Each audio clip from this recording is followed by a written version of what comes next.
You just signed one spot. Oh, because I don't see any here yet. Yes. Okay. Listen. Oh.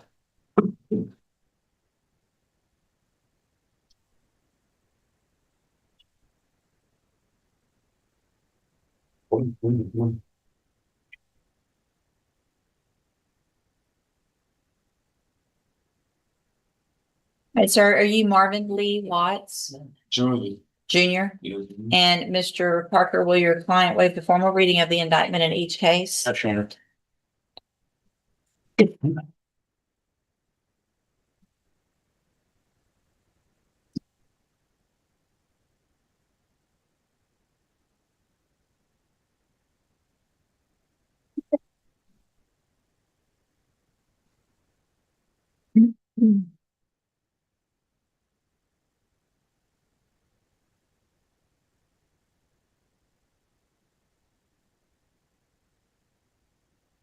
Mr. Watson, cause number 25, DCCR 1918. You're charged with the first degree felony offense of aggravated robbery from October 2nd of 2025. And how do you plead to that charge? Are you pleading guilty freely and voluntarily? And are you pleading guilty because you did what they charged you with? And then in clause number 26, DCCR 0946, you're also charged with a first degree felony offense of aggravated robbery. This is from September 12th of 2025. And how do you plead to that charge? Again, are you pleading guilty freely and voluntarily?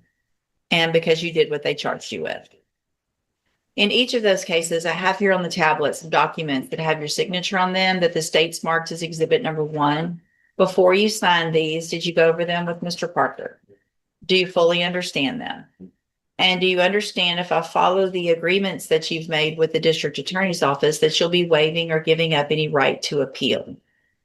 And it looks like the agreement that you've reached in each of your cases is for a cap of 17 years in prison, which means you're leaving your punishment up to me. I can give you 17 years. I can give you less. It'll all depend on the information that's brought to me at a sentencing hearing. You have every right to have a jury come in and decide 2 things. First, to decide if you're guilty or not.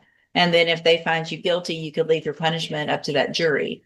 If we go forward this way, you're waiving that. And is that what you want to do? So you have, what you've agreed to is a cap of 17 years, which means a cap, all that means is that you're leaving your punishment up to me. And you could, if you wanted, have a jury decide instead of me. But if we go forward this way with the papers that you've signed that says that you're waiving a jury and that you want me to sentence you within that range of punishment, which would be between 5 years up to 17 years, there's the possibility of probation. It'll all, again, depend on what information I get when we come back for sentencing. And is that what you want to do? Do you also understand, if you're not a U.S. citizen, that a plea of guilty or no contest may result in your deportation, exclusion from admission to the country, or denial of naturalization under federal law?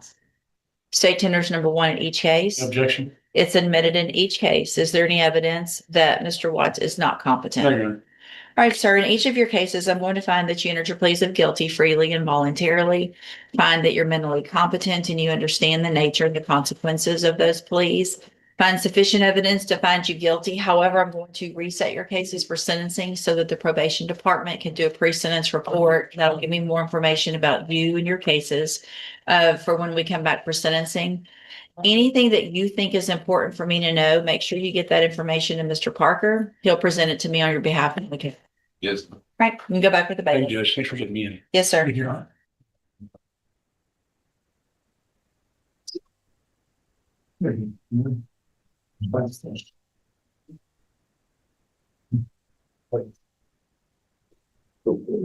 Mr. Macon, you have Cyprian Avedontu. Yeah, That's what, Your Honor. it's not even close, I'm sure, but Avedonute? Maybe. What's the name, Judge? Cyprian Avedonute. You got You didn't want to relay that? Good morning. How you doing? Welcome. That's the I just realized now that I'm reading them, I'm noticing that they're backwards. What's that? No, they changed it. And she's getting it changed back. Yeah.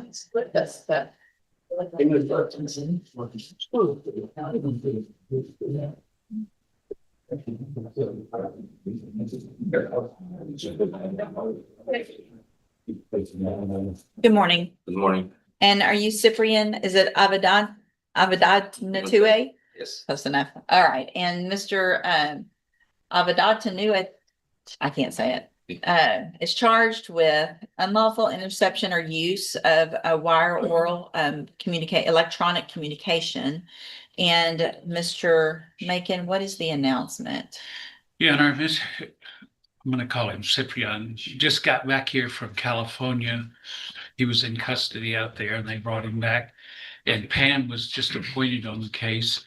And I really haven't got with her to discuss all the things. Plus, I have a Romanian interpreter interpreting quite a few papers that show my client was out of the country. But I would ask for a normal resetting. Okay. I'd work on all that. All right. And Ms. French, any issues with the No, reset? I've been given a thumb drive with information on it, and I'll be reviewing that as well. So I appreciate the reset. All right, we'll just do a normal reset and then we'll see where we get the next court date. You can go back with bailiff.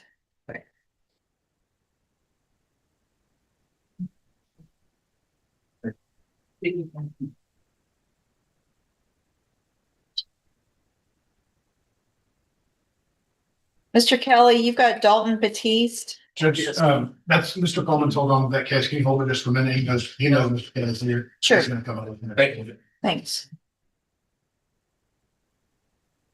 Oh, we didn't need it. Not yet, I'm sorry. Not at all. Thank you very much. Thank you very much. Very well. See, Mr. Lewis, you've got DeJuan Banks.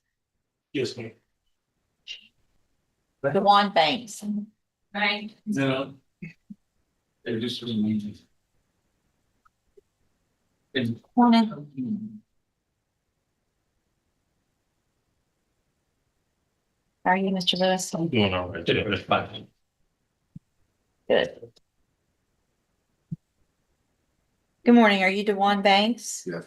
And Mr. Banks, in cause number 25 DCCR 0990 is charged with injury to a child, elderly, or disabled individual. What is the announcement? Well, Judge, when last setting he was here, I think it was some issues where the state was trying to locate where what placement where the child was, so we can try to move this case along. We have since found that information out recently. He is out of state. So I know now they're Judge, if it makes sense to you, Mr. Lewis has been nothing but helpful to me. And we have talked about different offers that one would expect would resolve the case if guilt was really on Mr. Batiste. What I'm trying to do is find Banks. Banks. I'm sorry. I'm 30 seconds behind. Sorry about that. If that makes sense what I'm saying without saying it out loud. The child is in the custody of family members under the care of foster care. So when I look from everything I have access to it. In this courtroom moment, we see one of the most critical decisions a defendant can make, pleading guilty to serious felony charges. By doing so, he waives his right to a jury trial and places his fate directly in the hands of the judge. While the agreement caps his sentence at 17 years, that still leaves a wide range of possible outcomes. The judge's decision to delay sentencing shows how important background information can be in determining punishment. Pre-sentence reports often reveal details that could either help or hurt the defendant's case. What makes this moment powerful is the uncertainty. Despite admitting guilt, the final outcome is still unknown. This is where the justice system balances accountability with careful evaluation before delivering a life-changing sentence.